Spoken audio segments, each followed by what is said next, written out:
எங்களுடைய தேசத்திற்கு, பாரத நாட்டிற்கு, இந்திய குடிமக்களுக்கு எது ஒரு ஆதாயத்தை கொடுக்குமோ, எங்களுடைய பொருளாதாரத்திற்கு எது ஆதாயம் கொடுக்குமோ அதை இந்திய அரசாங்கம் நாங்கள் செய்வோம்.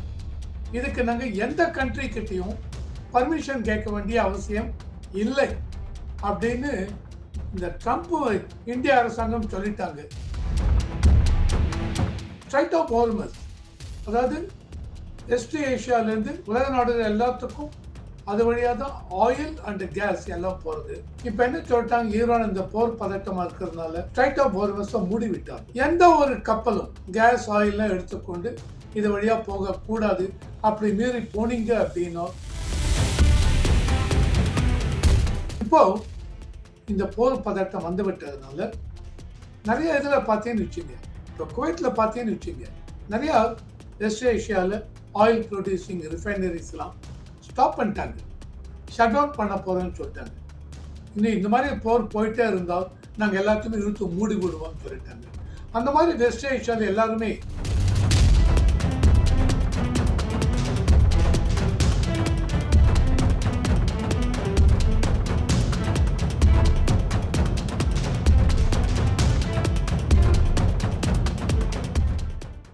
நாரதர் மீடியா உணர்வாளர்களுக்கு வணக்கங்கள். நான் உங்கள் விஜய் சின்னசாமி. இன்று நம்முடன் இணைந்திருக்கிறார் பொருளாதார நிபுணர் ரவிசங்கர் அவர்கள். வணக்கம் ஜி.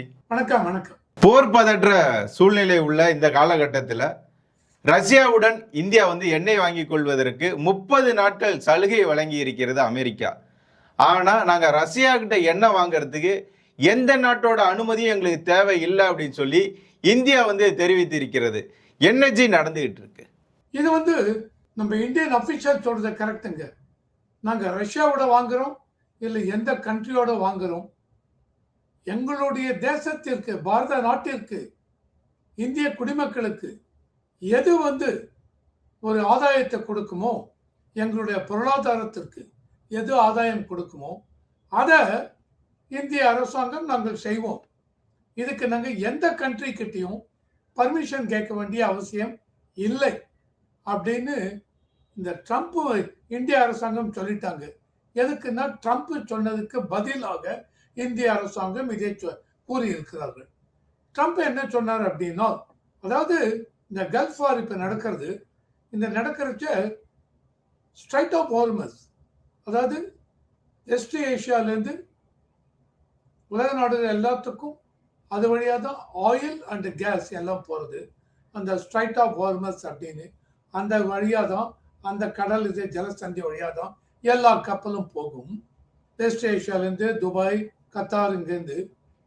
இப்போ என்ன சொல்லிட்டாங்க, ஈரான் இந்த போர் பதட்டமாக இருக்கிறதுனால ஸ்ட்ரைட் ஆஃப் ஹார்மஸை மூடி விட்டார்கள். எந்த ஒரு கப்பலும் கேஸ் ஆயில்லாம் எடுத்துக்கொண்டு இது வழியாக போகக்கூடாது. அப்படி மீறி போனீங்க அப்படின்னா அந்த இதில் கப்பலெல்லாம் தாக்குவன்ட்டாங்க. இதில் என்ன பிரச்சனை அப்படின்னு பார்த்தீங்கன்னா, அந்த ஸ்ட்ரைட் ஆஃப் ஹார்மஸ் வழியாக தான் வெஸ்ட் ஏஷியாவிலேருந்து எவ்வளவு இது ஆயில்லாம் போகிறதோ அது உலக நாடுகளுக்கு ஒரு 20% வெஸ்ட் ஏஷியா அங்கேருந்து போகிறது இந்த ஸ்ட்ரைட் ஆஃப் ஹார்மஸ் வழியாக தான் போகிறது. அந்த மாதிரி இந்தியா இறக்குமதி பண்ணுறது வெஸ்ட் ஏஷியாவிலேருந்து அது ஒரு நாளைக்கு பார்த்தீங்கன்னு வச்சுங்க, ஒரு 2.38 மில்லியன் பேரல்ஸோ என்னமோ ஒரு நாளைக்கு இம்போர்ட் பண்ணுறாங்க. அது அதில் 40 இந்தியாவோட டோட்டல் எக்ஸ்போர்ட்டில், இம்போர்ட்டில், ஏற்றுமதியில் 40% ஆர் வெஸ்ட் ஏஷியாவிலேருந்து வர 2.38 மில்லியனும் இந்த ஸ்ட்ரைட் ஆஃப் ஹார்மஸ் அது வழியாக தான் போகுது. இதை இழுத்து இப்போ முடியாச்சு. இதனால் ஆயில் தட்டுப்பாடு வருது. இந்தியா மெயினாக Saudi Arabia, Kuwait, Russia, Brazil, US, ஏழியராக வெனிசுலா வாங்கிட்டு இருந்தாங்க. இப்போ வெனிசுலாவை கம்ப்ளீட்டாக யூஎஸ் எடுத்துட்டாங்க. ஸோ அந்த வெனிசுலாலேருந்து ஆயில் நிறைய ஆயில் அவங்க லாஸ்ட் டைம் ப்ரொடியூஸ் பண்ணிட்டு இருந்தாங்க 90s 2000லாம். அதுக்கப்புறம் கம்ப்ளீட்டாக அவங்க எல்லாத்தையுமே சோஷியலைஸ் பண்ணிட்டாங்க அந்த வெனிசுலா அரசாங்கம். அதனால் எல்லா கண்ட்ரியும் அங்கே யார் யாரெல்லாம் இன்வெஸ்ட் பண்ணி ஆயிலை ப்ரொடியூஸ் பண்ணி கொண்டிருந்தாங்களோ எல்லா கண்ட்ரியும் வெளியில் போக வேண்டி இருந்தது. இப்போ அமெரிக்கா மறுபடியும் உள்ளே போய் வெனிசுலாவை கண்ட்ரோல் எடுத்துட்டாங்க. ஸோ அமெரிக்கா இப்போ என்ன சொன்னாங்க, வெனிசுலா ஆயிலை நான் இந்தியாவுக்கு கொடுக்குறேன், யாருக்கு வேணாலும் கொடுக்குறேன் அப்படின்னு. ஸோ இப்போ என்ன அப்படின்னா, ரஷ்யா வந்து என்ன சொல்லிட்டாங்க, 9.5 மில்லியன் பேரல்ஸ் இந்தியாவுக்கு நாங்கள் உடனே சப்ளை பண்ணுறோம். இவங்க சப்ளை பண்ணுறது எல்லாமே நீங்கள் பார்த்தீங்கன்னா க்ரூட் ஆயில். இதை வந்து டைரெக்டாக நம்ம யூஸ் பண்ண முடியாது. இந்த க்ரூட் ஆயிலை தான் Indian refineries, Indian oil corporation, Bharat petroleum corporation, Hindustan இது எல்லாருமே, இதை தான் ரிலையன்ஸு, இவங்க எல்லாருமே இந்த க்ரூட் ஆயில் தான் வெவ்வேறு இந்த வெஸ்ட் ஏஷியாவிலேருந்து மற்ற நான் சொன்ன மேலே சொன்ன கண்ட்ரி எல்லாத்துலேருந்தும் இம்போர்ட் பண்ணுறாங்க. இப்போ நீங்கள் சவுதி அரேபியாவிலேருந்து பார்த்தீங்கன்னு வச்சுங்க, ஒரு நாளைக்கு 1.009 மில்லியன் பேரல்ஸ் நம்ம இம்போர்ட் பண்ணுறோம். அதே தாண்டி ஈராக்லேருந்து 0.981 மில்லியன் பேரல்ஸ் நம்ம இம்போர்ட் பண்ணுறோம். இதெல்லாம் ஒரு நாளைக்கு, இதெல்லாம் க்ரூட் ஆயில். இந்த க்ரூட் ஆயிலை அந்தந்த இந்திய அரசாங்கம் இம்போர்ட் பண்ணுறதுனா த்ரூ ரிஃபைனரிஸ். இந்த ரிஃபைனரிஸ் எல்லாம் அவங்க இந்திய அரசாங்கிட்ட பர்மிஷன் வாங்கிட்டு அங்கேருந்து வாங்குறாங்க, வாங்கி அதை ரிஃபைன் பண்ணுறாங்க. ரிஃபைன் பண்ணதுக்கு அப்புறம் தான் பெட்ரோல் ஆகவோ டீசல் ஆகவோ ஏவியேஷன் ஃபியூவல் ஆகவோ அதை ஏரோப்ளேனுக்குள்ள போகிறது, அந்த இதுவாக வந்து யூஸ் பண்ண முடியும்.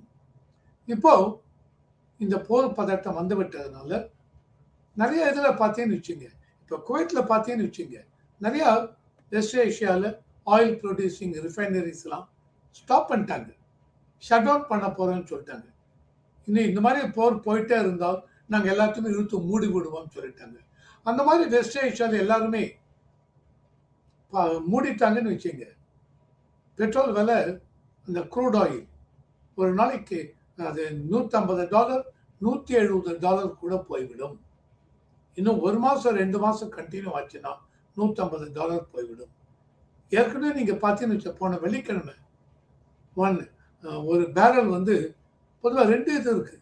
ஒன்று வந்து வெஸ்ட் டெக்சாஸ் இன்டர்மீடியட், அது யூஎஸ்லேருந்து ப்ரொடியூஸ் பண்ணுற crude oil, west Texas intermediate WETம்பாங்க.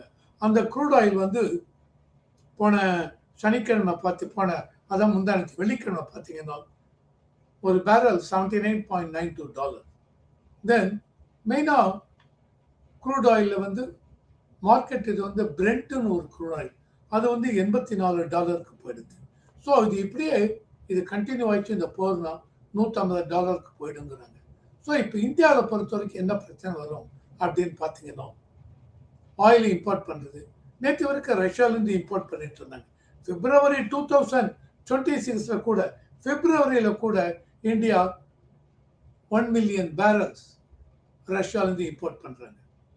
இவங்க அமெரிக்கா என்ன சொன்னாங்க ஞாபகம் இருக்கும், இந்தியா மேலே ரஷ்யாவிலேருந்து ஆயில் இம்போர்ட் பண்ணுறதுனால $25 பெனால்ட்டி 25% பெனால்ட்டி போட்டாங்க டேரிஃப் ரேட்டில். ஸோ இந்தியாவிலேருந்து வர எல்லாத்துக்கும் $25 இது. அதையும் தாண்டி ரஷ்யாவிலேருந்து ஆயில் இம்போர்ட் பண்ணுறதுக்கு 25, மொத்தமாக $50 அந்த டேரிஃப் போட்டாங்க. இப்போது சுப்ரீம் கோர்ட் யூஎஸ் என்ன சொல்லிட்டு அந்த டேரிஃப்லாம் ஒத்து வராதுன்ட்டாங்க. உடனே யூஎஸ் $18 போட்டிருக்காங்க இந்தியாவுக்கு.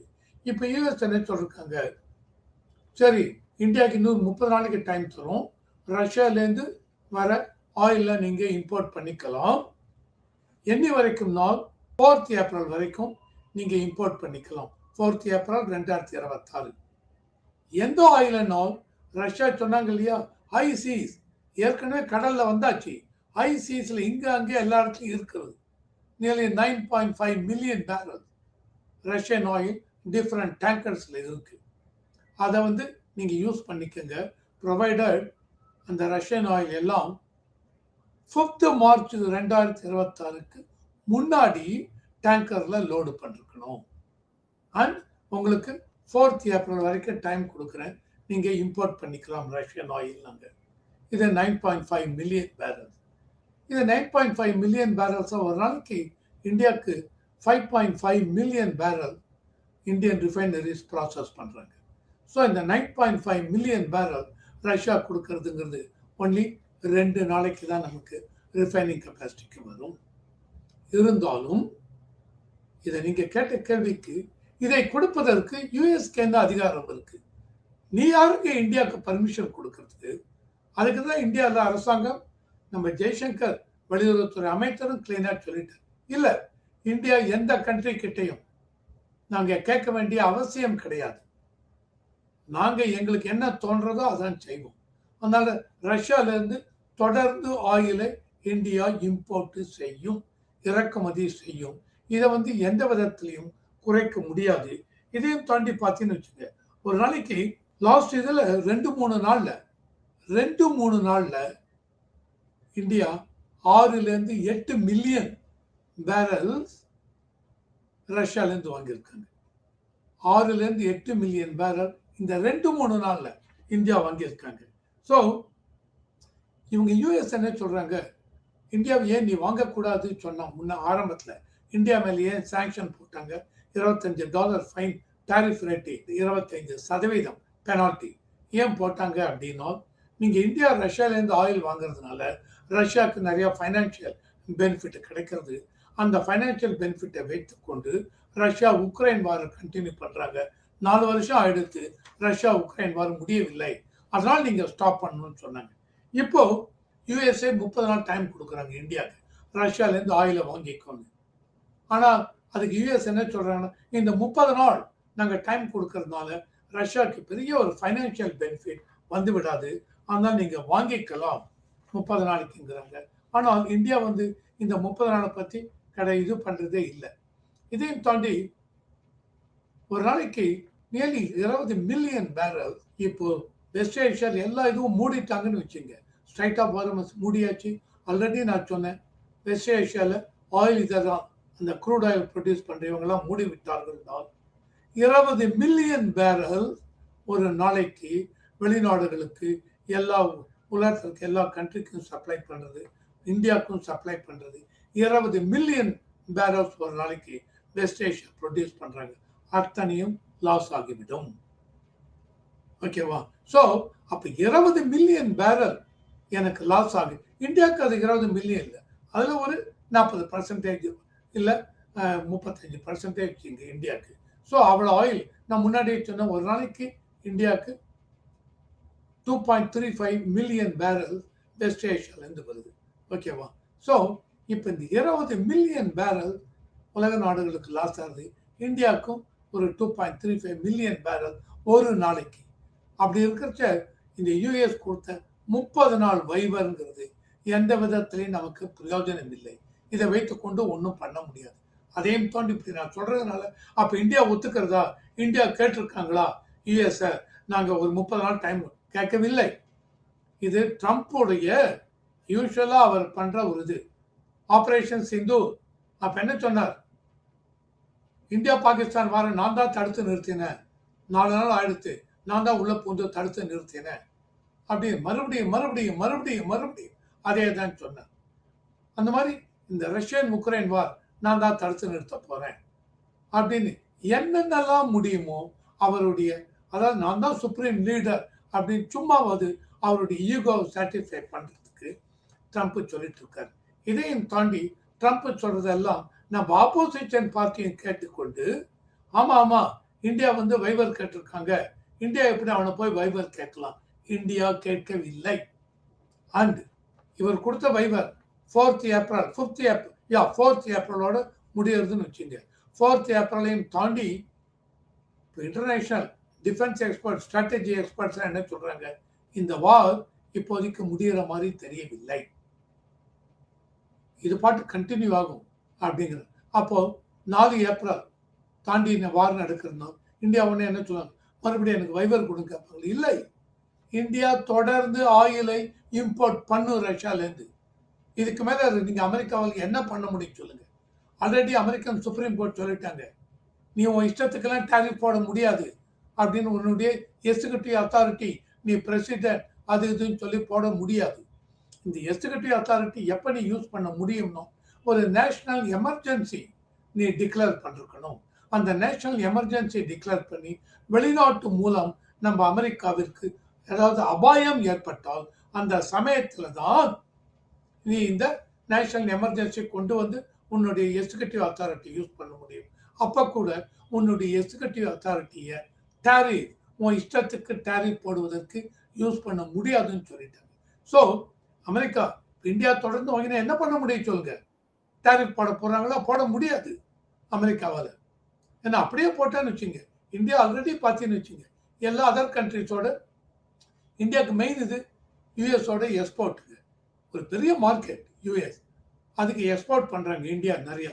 அதனால இஷ்டத்துக்கு டேரிஃப் போட்டால் 50% போட்டாங்க. அப்போ இந்தியாவிலேருந்து $100 விற்கிற ஒரு பொருள் அமெரிக்கன் கார்பர் போய் இறங்கித்துனா, போர்ட்டில் போய் இறங்கித்துனால் அதனுடைய விலை $150 ஆகிடும். வேற மற்ற கண்ட்ரி இதெல்லாம் டேரிஃப் 20%, 18%. அப்போது அந்த கண்ட்ரிலேருந்து வருது $100, 118. இந்தியாவில் அதே ப்ராடக்ட் $150 அமெரிக்காவில் விற்கும். அப்போ அமெரிக்கன் மக்கள் இந்தியன் இது ப்ராடக்டை ப்ரிஃபர் பண்ண மாட்டாங்க. இந்தியாவுடைய எக்ஸ்போர்ட் அடி வாங்கும். இதெல்லாம் கருத்தில் கொண்டு தான் இந்தியா ட்ரேட் நெகோசியேட் பண்ணாங்க. இந்த நெகோசியேஷன் மார்ச்சில் கையெழுத்தாகும், ஏப்ரல் இதுவாகுன்னாங்க. பட் இப்போ இந்த மாதிரி ஏப்ரல் 4க்குள்ள முடியலன்னா இவத்த மறுபடியும் போய் நான் வைவர் கொடுக்க மாட்டேன்னு இந்தியா விட்டுருவாங்களா? நோ. அதுக்கு தான் முன்னாடியே சொன்னேன், லாஸ்ட் 2-3 நாள் 6லேருந்து 8 மில்லியன் பேரல் ரஷ்யாலேருந்து நம்ம வாங்கியிருக்கோம். அண்டு இந்த தேதிக்கு இந்தியாவில் பார்த்தீங்கன்னு வச்சுங்க, ஒரு 45 டேஸுக்குரிய க்ரூட் ஆயில் கைவசம் இருக்கிறது. அதாவது 100 மில்லியன் பேரல் இந்தியா கிட்ட இருக்கிறது. 45 டேஸ்க்கு இதுவாகும். ஸோ இந்த 100 மில்லியன் பேரல்ஸும் போயிடுத்தினால்தான் இந்தியாவில் ரிஃபைனரி கெப்பாசிட்டியை யூஸ் பண்ண முடியாது. இப்போ இருக்கிற அந்த 100 million barrels of crude oil 45 நாளைக்கு ரிஃபைனரிஸ் யூஸ் பண்ண முடியும். ஸோ இதில் என்ன சொல்கிறாங்க, இதையும் தாண்டி அப்படியே இதுவாகிட்டுனா கூட வெனிசுலாலேருந்து ஆயிலை இம்போர்ட் பண்ணலாங்கிறாங்க. ஆனால் வெனிசுலா ஆயில் என்ன ப்ராப்ளம்னா, இப்போ இவங்க யூஸ் பண்ணுற பிரெண்ட் க்ரூட் ஆகட்டும், ஆர் வெஸ்ட் டெக்சாஸ் அந்த WTI ஆயில் ஆகட்டும், அந்த அளவுக்கு குவாலிட்டி வெனிசுலா ஆயில் கிடையாது. அதனால் அதனுடைய ரிஃபைன் பண்ணுறதுக்குள்ள காஸ்ட் அதிகமாகும். இதையும் தாண்டி வெனிசுலாலேருந்து நான் க்ரூட் ஆயிலை இந்தியாவுக்கு கொண்டு வரணும் அப்படின்னா குறைஞ்சது 1 மாதம் ஆகும். அந்த அளவுக்கு டிஸ்டன்ஸ் ஃபேக்டர் அதையும் கணக்கில் எடுத்துக்கொண்டு வேண்டும். இதனால் இந்த பிளாக்கெட் இப்படியே கண்டினியூ ஆச்சுன்னு $150 முன்னாடி சொன்னேன் பேரல் போகலாம். அதனால எல்லா கண்ட்ரியுமே பதட்டத்தில். உங்களுக்கு ஒன்று சொல்ல விரும்புகிறேன், இவ்வளோ பதட்டம் இருக்கிற இந்த கோவிட் பீரியட்லலாம், அந்த பேண்டமிக் அந்த பீரியடில் யூரோப்பியன் கண்ட்ரிஸ் எல்லாரும் யூஎஸ், இப்போ கூட யூஎஸ் அவனுடைய கிரிட்டிக்கல் எலிமெண்ட்ஸ்லாம் ரஷ்யாவிலேருந்து வாங்குறாங்க, இம்போர்ட் பண்ணுறாங்க. இதெல்லாம் ஒரு 3-4 மாதம் முன்னாடி இவரை கேட்டாங்க, ட்ரம்ப்பை, யூஎஸ் ஜேர்னலிஸ்ட் ஒருத்தர், ஏங்க நீங்கள் வாங்கலையா, இந்தியா யூஎஸ்ல நம்ம வாங்கலையான்னு. அப்படியா, எனக்கு தெரியாதே அப்படின்னாரு ட்ரம்ப்பு. ஸோ அவர் அப்படியே எடுத்துக்க முடியாது. ஸோ கோவிட் பீரியட்லாம் நிறைய அவங்க யூரோப்பியன் கண்ட்ரிஸ் வாங்கியிருக்காங்க. இப்போ கூட லாஸ்ட் இதில் பார்த்தீங்கன்னு வச்சுங்க, 40% யூரோப்புடைய நேச்சுரல் கேஸ் 40% இந்த உக்ரைன் வாருக்கு முன்னாடி 40% ரஷ்யாவிலேருந்து வாங்கியிருக்காங்க. ஓகே, ரஷ்யா தான் சிங்கிள் லார்ஜஸ்ட் சப்ளையர். அண்டு இதையும் தாண்டி ஜெர்மனி இந்த ரஷ்யாவில் பார்த்தீங்கன்னு வச்சுங்க, யூரோப்பியன் கண்ட்ரி 80% அவங்களுடைய கேஸ் சப்ளை இதுலேருந்து தான் வாங்குறாங்க, ரஷ்யாவிலேருந்து வாங்குறாங்க. ஓகே, ஆஸ்திரியா, லட்வியா அவங்க 80% வாங்குறாங்க.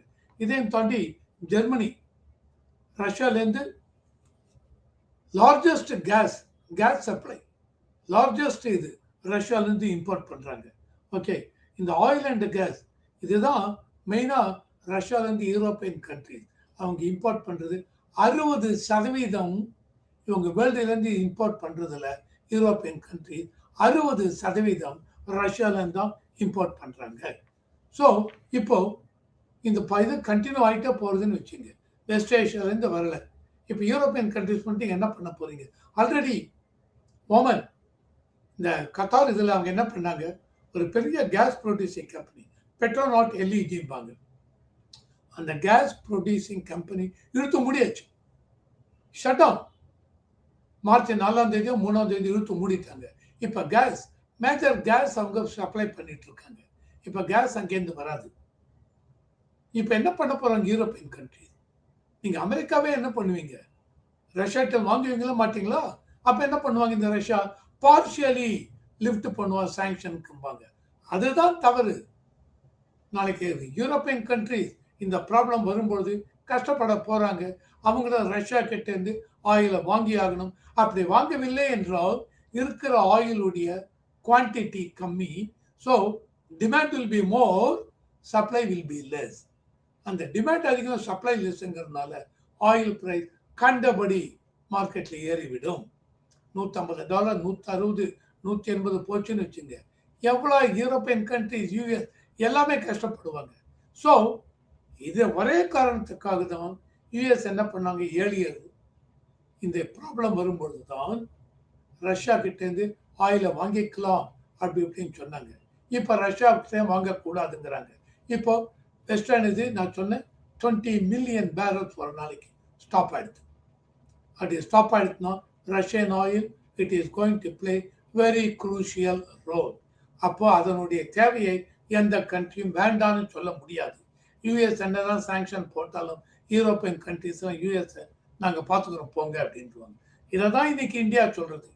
யூஎஸ் சும்மாவது வெளியே சொல்லிக்கலாம், இந்தியாவுக்கு நான் 30 நாள் பர்மிஷன் கொடுத்து விட்டேன். இந்தியா உன்னை கேட்டாங்களா 30 நாள்? Could you please produce a documentary evidence that India has applied for a waiver? Opposition party சும்மாவது எது மோடி பண்ணாலும், மோடி அரசாங்கம் பண்ணாலும் தவறு. இந்த மாதிரி கிரிட்டிக்கல் பீரியட்ல தான் ஆப்போசிஷன் பார்ட்டிஸ்லாம் கவர்மெண்ட்டுக்கு ஸ்ட்ராங்காக சப்போர்ட் பண்ணி இருக்கணும். அதே விட்டு எப்போ நம்ம கவர்மெண்ட் இது பண்ணலான்ட்டு இன்னைக்கு பார்லிமெண்ட்ல இந்த ஆயில் இதை பற்றி பேசணும், டிபேட் என்ன பேச போறீங்க? ஆயில் பற்றி என்ன பேசணும்? இதெல்லாம் தேவையில்லாத ஒன்று. அதனால இதை முடிக்கிறேன். நான் முடிக்கும் போதே மறுபடியும் சொல்றேன், இந்த வைவர் யூஎஸ் கொடுத்த வைவர் எந்த விதத்திலையும் இந்தியா கேட்கவும் இல்லை. அப்படியே அவங்க வைவர் கொடுத்து 4ஆம் தேதி ஏப்ரலோட முடியறதுனாலும் 4ஆம் தேதி ஏப்ரலுக்கு அப்புறமும் இந்த டிஸ்ரப்ஷன், இந்த கேஸ் சப்ளைல ப்ராப்ளம் இருந்தது, ஆயில் சப்ளைல ப்ராப்ளம் இருந்ததுனால் India will continue to buy oil from Russia. இதை எந்த விதத்திலையும் தடுக்க முடியாது. எந்த ஒரு கண்ட்ரியும் இந்தியாவுடைய சவரன்டிக்கு இது பண்ணி அதை சவரன்டியை இந்தியா விட்டு கொடுக்காது அப்படிங்கிறது என்னுடைய. உங்களுடைய பொன்னான நேரத்தை ஒதுக்கி பல தகவல்களை நாரதன் மீடியாவுடன் பகிர்ந்து கொண்டதற்கு மிக்க நன்றிகள் ஜி. நன்றி.